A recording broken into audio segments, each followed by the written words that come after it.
Selamat datang. Pernahkah Anda bertanya-tanya, kenapa ya ada organisasi yang super kompleks? Bayangkan pabrik raksasa atau rumah sakit. Bisa berjalan mulus, inovatif, dan aman luar biasa. Sementara organisasi yang kelihatannya lebih simpel justru terus-terusan berkutat dengan masalah yang sama. Iya kan? Rasanya kayak memadamkan api setiap hari. Betul. Nah, pertanyaan ini yang jadi inti pembahasan kita hari ini. Kita akan mengulik bab 4 dari buku Chasing the Rabbit, karya Stephen J. Spear. Judul babnya, Bagaimana Sistem yang Kompleks Berhasil, dan ini benar-benar mengubah cara pandang kita soal masalah. Oke, jadi misi kita hari ini adalah membongkar resep rahasia organisasi hebat ini. Bagaimana mereka mengubah kerumitan dari musuh menjadi kekuatan. Betul. Ini nyambung banget sama pembahasan kita sebelumnya, di mana kita lihat sistem sering gagal bukan karena ada satu bencana besar, tapi karena hal-hal kecil. Karena perilaku biasa, orang-orang baik yang sibuk menambal masalah, bukan menyelesaikannya sampai ke akar. Nah, sekarang kita lihat kebalikannya. Apa yang dilakukan para jawara ini secara berbeda? Ini, gimana ya, ini bukan sekedar perbaikan kecil, tapi membalik logika bisnis pada umumnya. Membalik logika, maksudnya gimana tuh? Biasanya, masalah itu kan aib. Sesuatu yang harus disembunyikan atau cepat-cepat ditutupin. Iya, betul. Di sini, masalah justru dijadikan komoditas paling berharga. Setiap ada yang salah, sekecil apapun, itu adalah data gratis dari sistem yang seolah-olah berbisik, "Hey, sistemmu nggak sesempurna yang kamu kira. Ini loh celahnya. Kalau kamu mau denger, aku kasih tahu caranya jadi lebih baik." Wah, menarik sekali. Oke, sumber kita membawa kita ke sebuah studi kasus yang luar biasa. Alcoa, raksasa produsen aluminium. Betul. Kita bicara soal lingkungan kerja yang sangat berbahaya. Ada logam cair, mesin-mesin industri seukuran rumah. Iya, risikonya tinggi sekali. Nah, pada tahun 1987, datanglah seorang CEO baru, Paul O'Neill. Dan di pertemuan pertamanya, dengan para investor Wall Street, semua orang nunggu dia bicara soal profit, pangsa pasar. Yang biasa dibicarakan CEO lah ya. Bener, tapi dia malah bicara soal lain. Oh ya? Hal pertama dan utama yang dia umumkan adalah targetnya untuk Alcoa. Bukan meningkatkan laba sekian persen, tapi 0 cedera di tempat kerja. 0. Wow. Di sebuah industri yang menganggap kecelakaan sebagai biaya bisnis yang tak terhindarkan, pernyataan ini kedengarannya gila banget kan? Pasti. Para investor awalnya panik. Mereka pikir CEO baru ini nggak paham bisnis sama sekali. Pasti. Terdengar seperti mimpi yang naif. Tapi di balik target 0 cedera ini, ada sebuah filosofi yang sangat dalam kan? Nah, disinilah letak kegeniusannya. Bagi O'Neill, 0 cedera adalah proksi dari proses yang sempurna. Proses yang sempurna. Iya, proses yang sempurna hanya bisa lahir dari pengetahuan yang sempurna tentang proses itu sendiri. Jadi, setiap cedera, sekecil apapun, bahkan setiap insiden nyaris celaka adalah bukti adanya ketidaktahuan. Ada sesuatu dalam proses kerja yang tidak kita pahami sepenuhnya. Ah, oke. Jadi kecelakaan bukan lagi aib personal yang bikin pekerja dihukum. Tepat, tapi menjadi peluang emas untuk belajar bersama. Alcoa sadar mereka nggak bisa merancang sistem sempurna dari awal, tapi mereka bisa menemukannya dengan cara berburu dan memecahkan setiap masalah yang muncul. Oke, ini mengubah segalanya. Jadi, bagaimana mereka secara praktis melakukan perburuan ketidaktahuan ini? Buku ini membaginya menjadi 4 kapabilitas inti. Kita mulai dari yang pertama ya. Silahkan. Kapabilitas 1. Melihat masalah saat terjadi. O'Neill punya aturan yang legendaris soal ini. Aturan 24 jam. Aturannya simpel, tapi dampaknya luar biasa. Jika ada satu saja karyawan yang cedera dan harus absen dari kerja, O'Neill, sang CEO global, harus diberitahu dalam waktu 24 jam. Tunggu dulu, CEO global? Iya, dan yang lebih penting, laporan itu harus datang langsung dari presiden, unit bisnis, pimpinan tertinggi di lokasi tersebut, bukan dari manajer K3 atau manajer tingkat bawah. Saya coba bayangin ini dari sudut pandang manajer di lapangan. CEO minta laporan langsung dalam 24 jam. Rasanya kayak mikromanajemen tingkat dewa. Apa sebetulnya tujuan O'Neill di balik aturan yang terkesan mengontrol ini? Bukannya ini malah bisa menciptakan budaya ketakutan? Nah, pertanyaan yang bagus banget. Dan ini kesalahpahaman yang umum. Tujuannya justru kebalikannya. Ini bukan soal O'Neill mau ngontrol semua hal. Oh, oke. Ini adalah rekayasa sistem yang cerdas untuk memaksa transparansi. Coba bayangkan efek dominonya. Agar seorang presiden unit bisnis bisa melapor ke CEO dalam 24 jam, dia harus tahu informasinya dari bawahannya dalam hitungan jam. Bawahannya harus tahu dari supervisor dalam hitungan menit. Artinya, pekerja di lini depan harus merasa cukup aman dan punya mekanisme untuk langsung melapor begitu sesuatu terjadi. Jadi aturan ini menghancurkan birokrasi yang cenderung menyembunyikan atau memperlambat kabar buruk. Persis. Sistem ini dirancang agar tidak bisa menyembunyikan kelemahannya sendiri. Ini bukan untuk cari siapa yang salah, tapi untuk memastikan masalahnya muncul ke permukaan secepat kilat. Masuk akal. Oke, jadi sekarang masalahnya sudah kelihatan jelas dan cepat. Tapi, apa gunanya melihat masalah kalau nggak ada yang memperbaikinya? Saya bayangin kalau di perusahaan lain, laporan itu mungkin hanya berakhir di tumpukan kertas. Nah, ini kita masuk ke kapabilitas 2. Mengeroyok dan menyelesaikan masalah begitu terlihat. Oke. Ada aturan lanjutannya yang sama kerasnya. Setelah laporan 24 jam itu, Presiden unit bisnis punya waktu 48 jam berikutnya untuk melaporkan kembali hasil investigasi awal. Investigasi awal. Isinya apa itu? Apa akar masalahnya, dan rencana tindakan perbaikan yang sudah diambil. Wow, cepat sekali. Jadi total hanya 3 hari dari insiden sampai ada rencana perbaikan. Ini kayak tim kode biru di rumah sakit ya? Persis. Begitu ada alarm, semua ahli langsung datang mengeroyok masalah. Siklusnya sangat disiplin. Kenali, diagnosis, dan obati.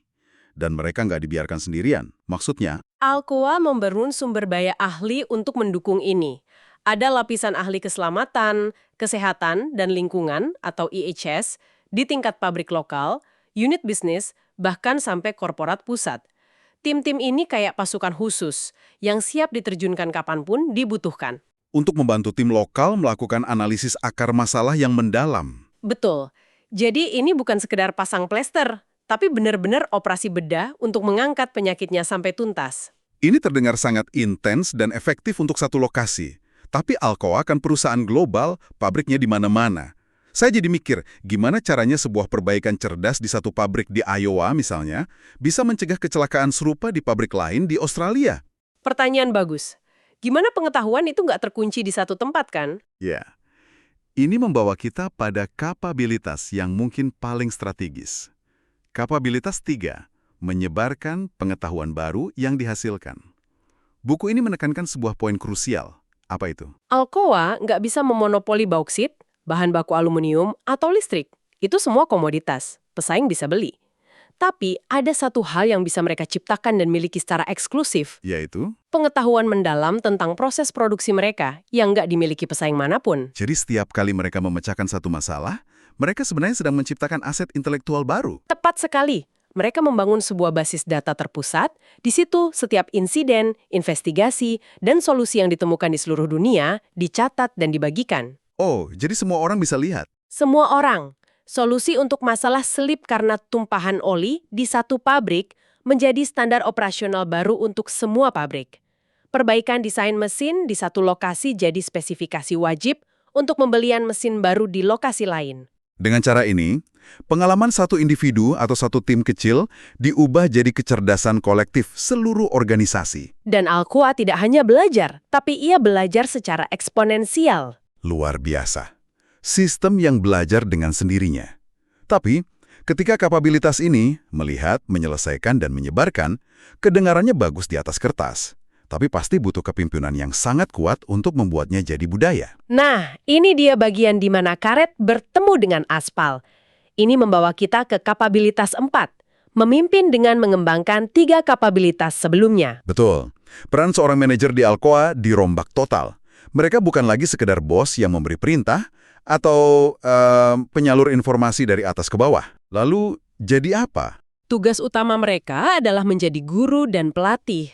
Tanggung jawab nomor 1 seorang manajer adalah memastikan setiap orang di timnya punya keterampilan dan kebiasaan untuk melihat masalah, menyelesaikannya dengan metode yang benar, dan kemudian mengajarkan kembali apa yang mereka pelajari. Jadi, kesuksesan seorang manajer nggak diukur dari seberapa banyak masalah yang dia selesaikan sendiri, tapi dari seberapa banyak pemecah masalah yang berhasil dia ciptakan di dalam timnya. Tepat. Dan buku ini memberikan satu contoh yang sangat ekstrim tentang betapa seriusnya mereka soal ini. Oh ya. Ada seorang presiden unit bisnis yang unitnya sangat sukses secara finansial. Profitnya luar biasa, tapi dia dipecah. Tunggu.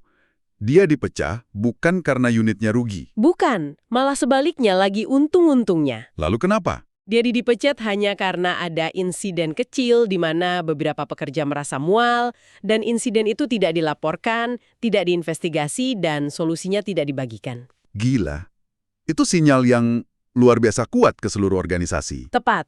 Pesan dari O'Neill sangat jelas dan sampai ke seluruh penjuru Alcoa, tugas utamamu sebagai pemimpin adalah membangun dan menegakkan dinamika, lihat masalah, selesaikan masalah, bagikan solusi.